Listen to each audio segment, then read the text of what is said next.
Hello, my friends. Jerry Rosa here in the Rosa String Works Man Cave. Another kind of icky day out there, it looks like. The weather's been crazy around here, and I'm sure as it has been pretty much all over the country.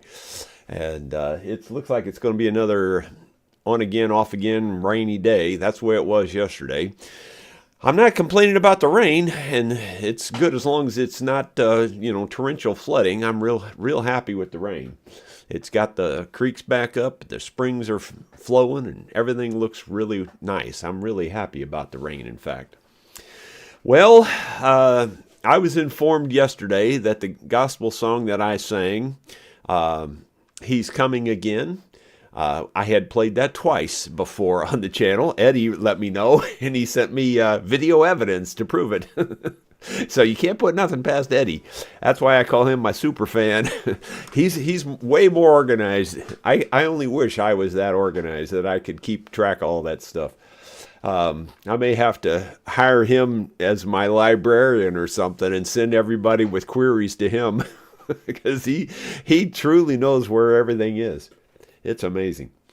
Well, I've got another original tune for you today.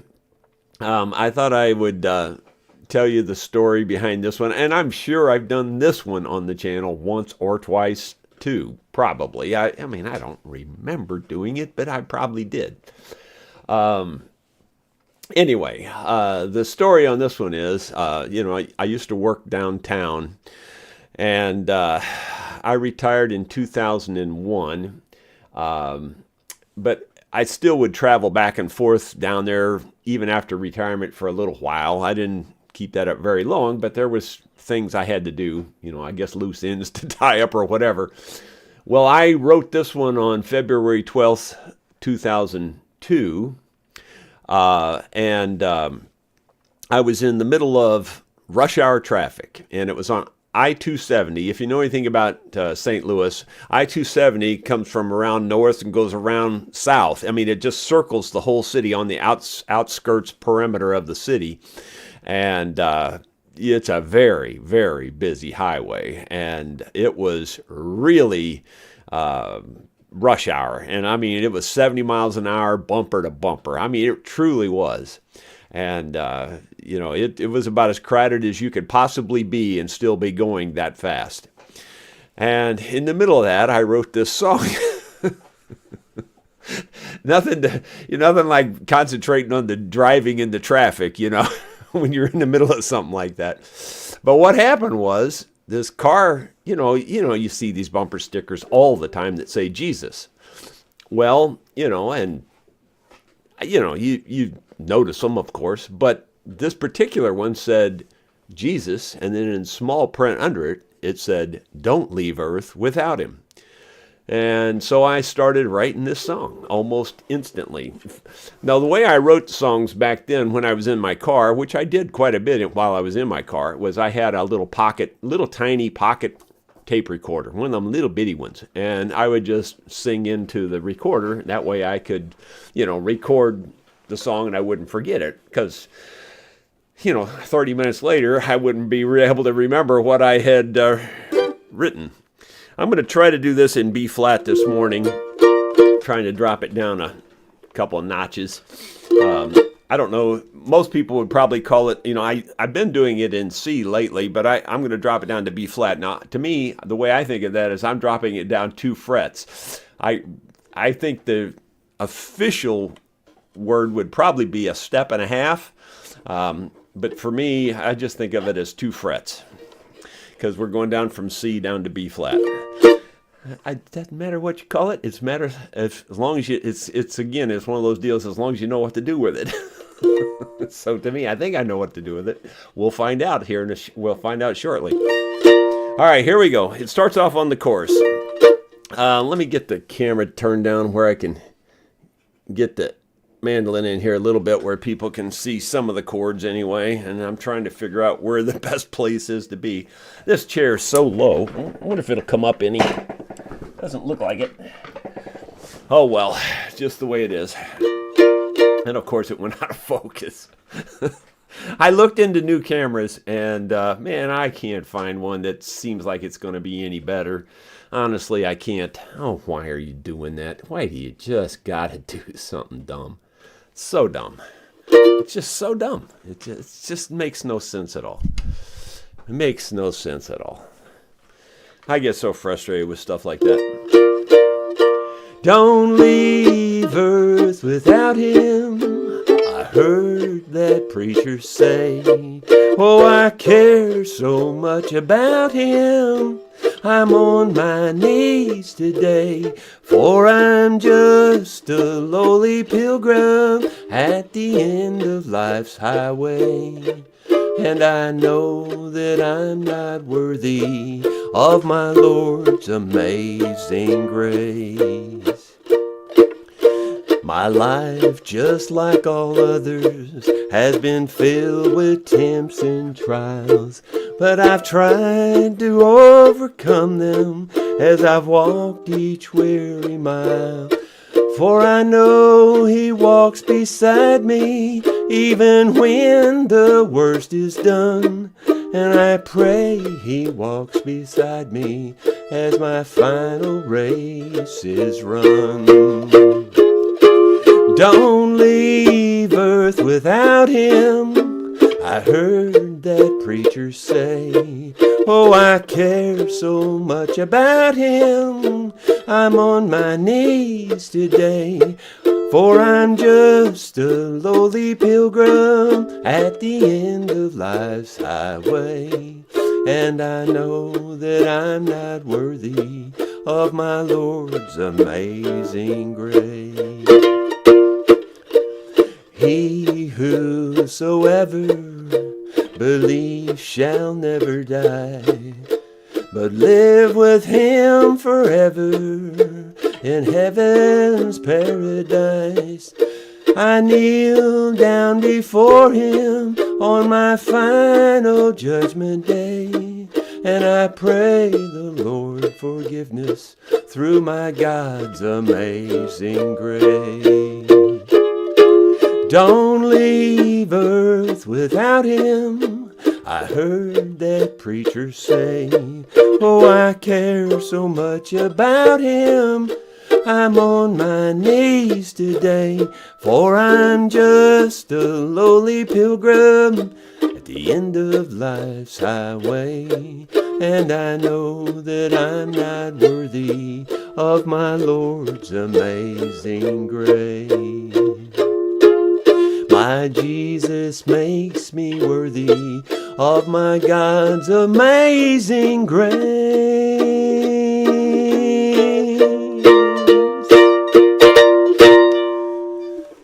Crummy camera and all. What a pain in the neck. I just don't get why stuff like this has to happen. It just is just, I'm telling you, it's just that Rosa thing. It just, because it can, it will. And that's the only explanation I have for stuff like that. Oh, it's frustrating.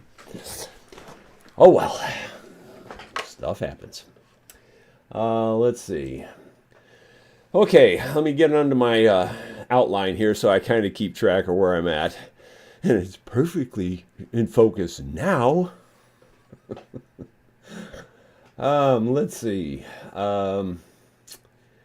Okay, well, last night we played at Dickey's Barbecue Pit in Rolla, and that went really, really well. We had a very small crowd, though. It was medium small at the best, and but they all seemed to enjoy it, and they stayed till the bitter end, and we had fun with it.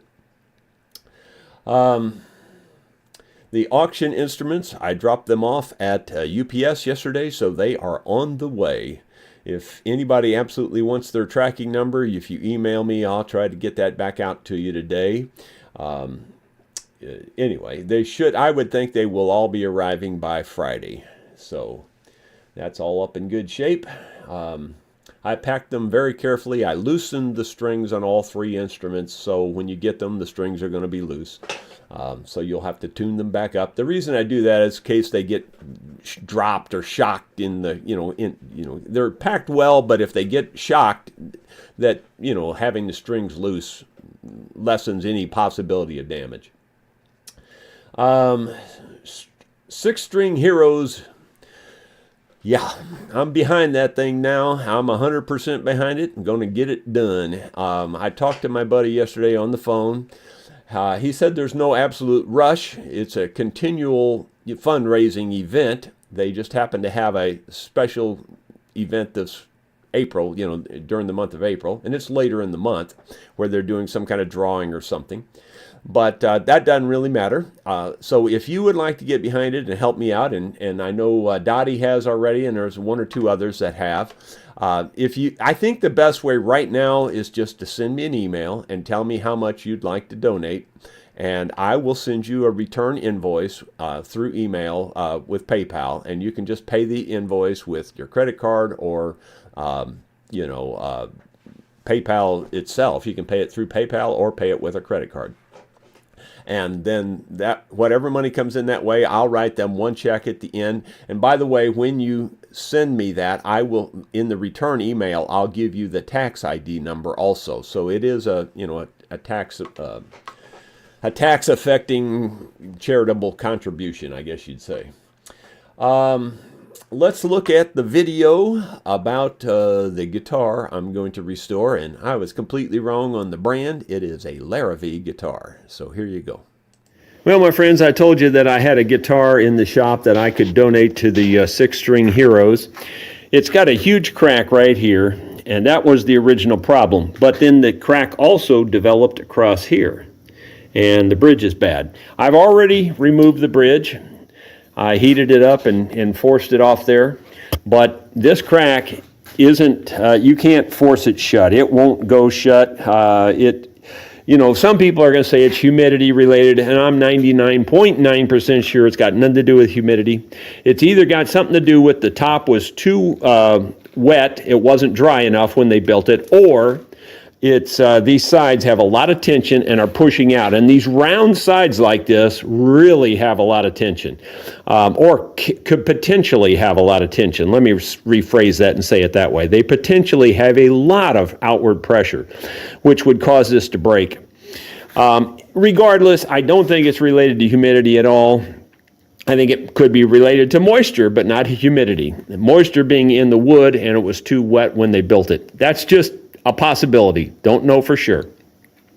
Regardless, either way, there's too much tension in this to push it back together. It won't move at all. I tried with a clamp.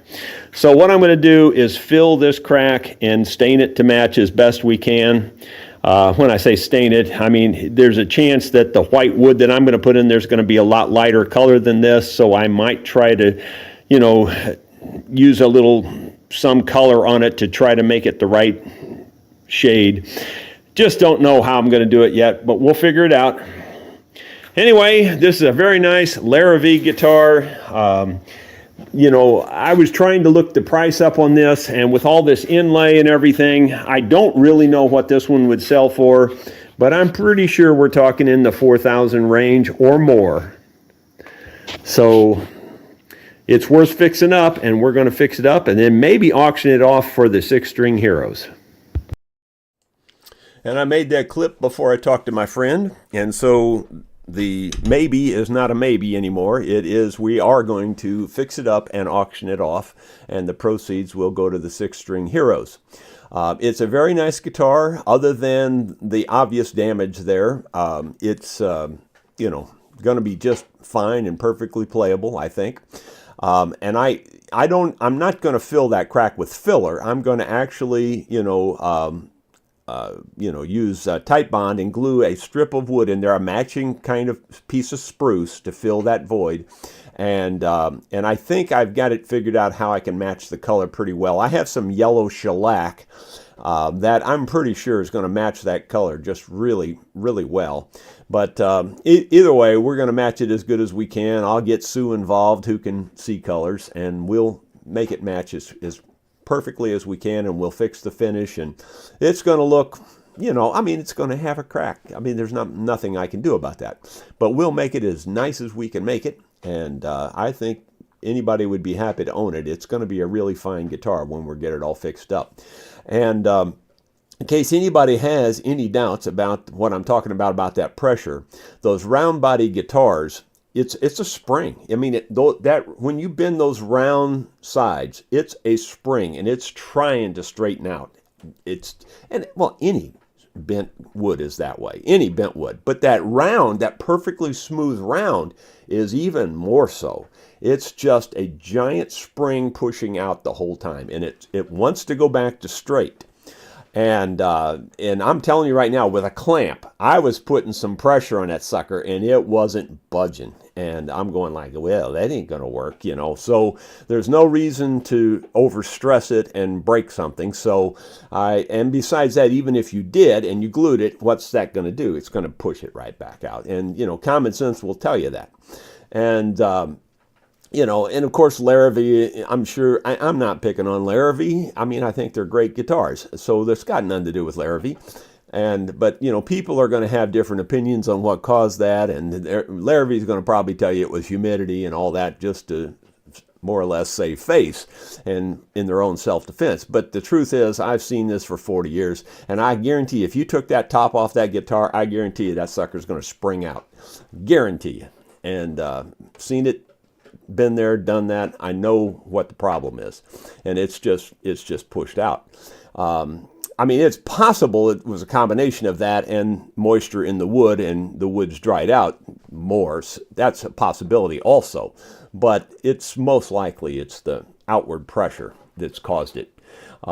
You know, and some of them are bent with less pressure. In other words, it's kind of like the old Gibsons. A lot of those old Gibsons, when you take the tops off of those suckers, they just go boing like that. They just spring out. I mean, it's obvious. And you know, it's the same kind of thing. And especially when it's a smooth round thing like that.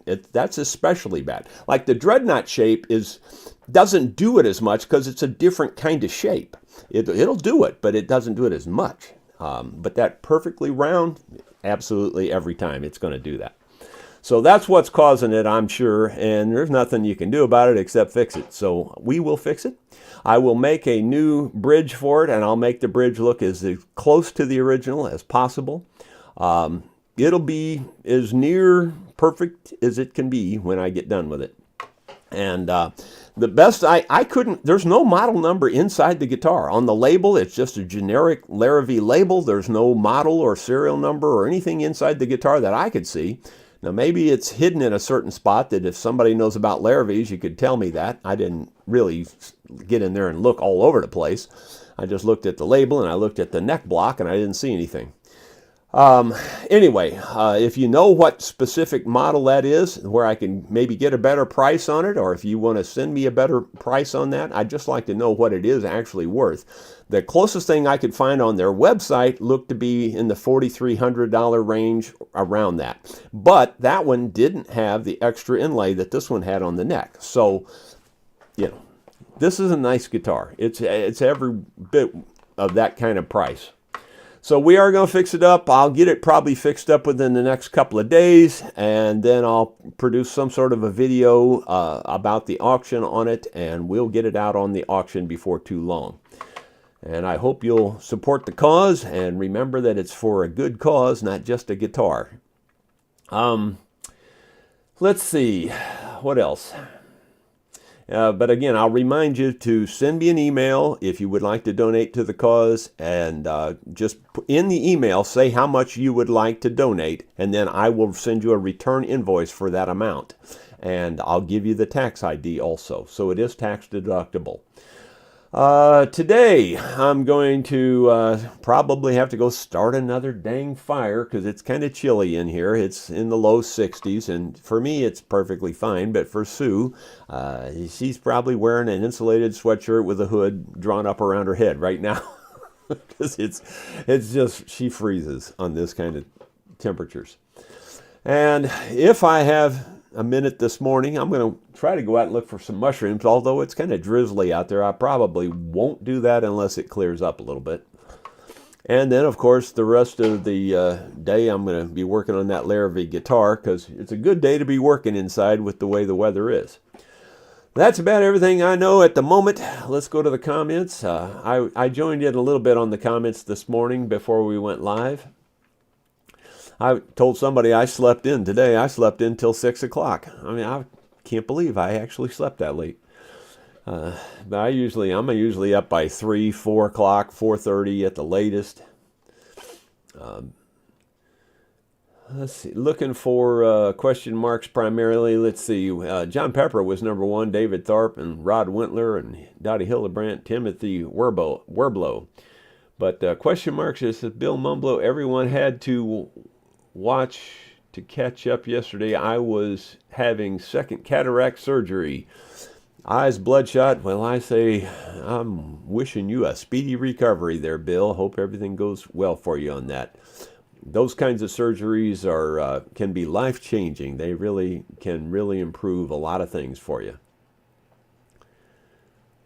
And Dottie did send me one of those emails, and I did send a return invoice for Dottie, so I thank you, Dottie, on that. Let's see. Moving on down, looking for questions. Let's see.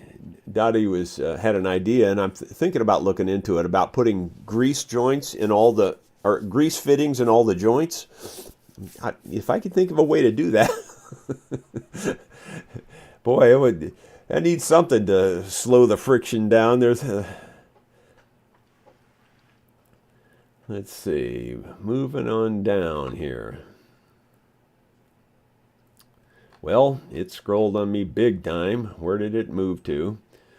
Looks like Dottie was first after we went live, and Bill Mumbo, and then let's see if we have any question marks below there. Okay, Ronald Todd, Jerry, do you ever feel like Paul Harvey?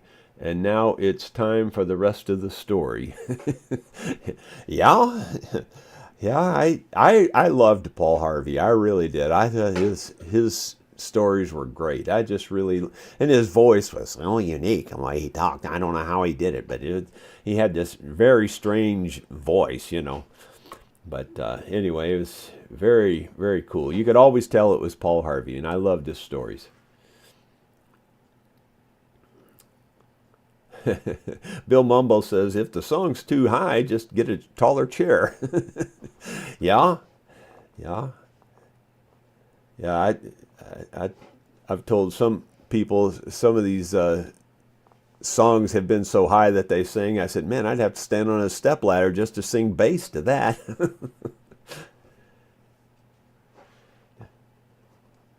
Dottie Hildebrandt, I like it. You, my friend, are one talented guy. Record that song.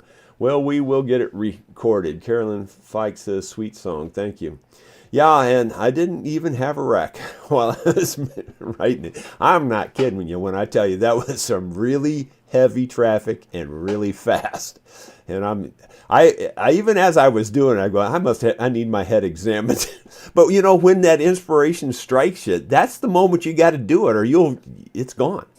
I just, you know, you can believe what you want on that, but it's just the way it is. At least it is that way with me. I mean, when you get the idea and the inspiration hits you, that's the moment you need to act, or it'll be gone, you know, 15, 20 minutes later, you won't even have a clue.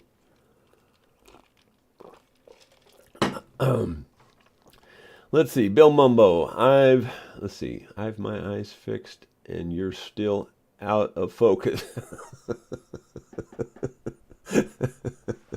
That's funny. Yeah, he's got his eyes fixed now and I'm out of focus. Well, that's that Rosa thing.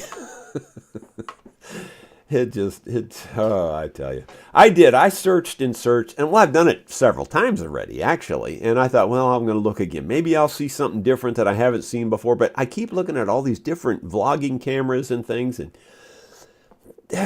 you know, you get to thinking, all right, I think maybe this one will be the best one. And then you read more and you hear other people talk about it, and you go, this one's probably just as good, you know? I mean, like, you just don't know. Because, I mean, you spend several $100 and it's just on maybe it's going to work better type problem, you know? And so I haven't found one that I am sure will work better yet. Gary Hayden, there was a small tornado that touched down 15 miles from me yesterday evening. No injuries, but it did destroy a funeral home, and 2,000 plus homes lost power in East Tennessee. They lost power. Wow, I thought it tore up 2,000 homes. That would be terrible. Yeah, that's those storms. It's, Mother Nature's nothing to mess with. I mean, I'm telling you now, when it's coming for you, you just might as well just hunker down, because it's coming. There's not much you can do about it. Michael 2X, good morning, Rosa Meister from Evans, Georgia. Well, thank you. Kathy Voles, love the song, Jerry. We just had church. Great way to start the morning. Thank you. DE, you are hesitating when you pull your hand away from the camera, so the camera focuses back on your hand, limiting the depth of field. Well, maybe. I'm not going to test that theory. I'll try it the next time, though. You could be right. I mean, that could be it. I also think it's just a pain in the neck camera. That's what I think. I read this is a Logitech C920, I think is what the number is. And I saw something online where several people take them apart and they turn the lens just a quarter turn in, and that's supposed to help it. I might do that if I have to. I didn't feel like tearing it up yet, but I might try that. Dottie, Jerry, I'm sure a vet will be happy to have a wonderful guitar. Yeah, well, I don't think I'm going to actually give the guitar to the vets. I think we're just going to auction it off and then give the proceeds to them. And when they buy guitars for the vets, they typically don't buy guitars that are this expensive. And so they can buy several guitars with the money, and and put them in their hands. So I think they can do more with the money than they could if I just gave them this one guitar. And I talked to my friend about that, and that's what he said. He thinks it'd be better off to auction it off. And, anyway, hopefully we can raise enough money. Hopefully I can fix it good enough that people will be satisfied that it's good enough. And, it hopefully won't affect the value too much. But we'll see. We don't know all that yet.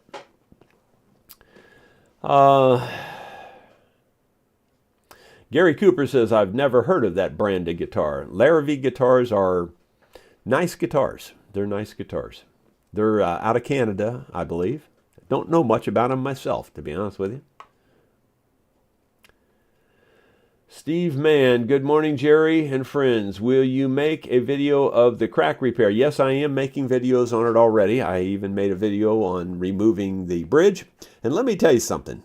They didn't use Tight Bond on that bridge. I doubt they used hide glue. I don't know what it was, but it wasn't something that comes loose with heat. So if you noticed in the video there, I basically sliced the wood to get it off. The glue did not release at all. Zero, none, not any.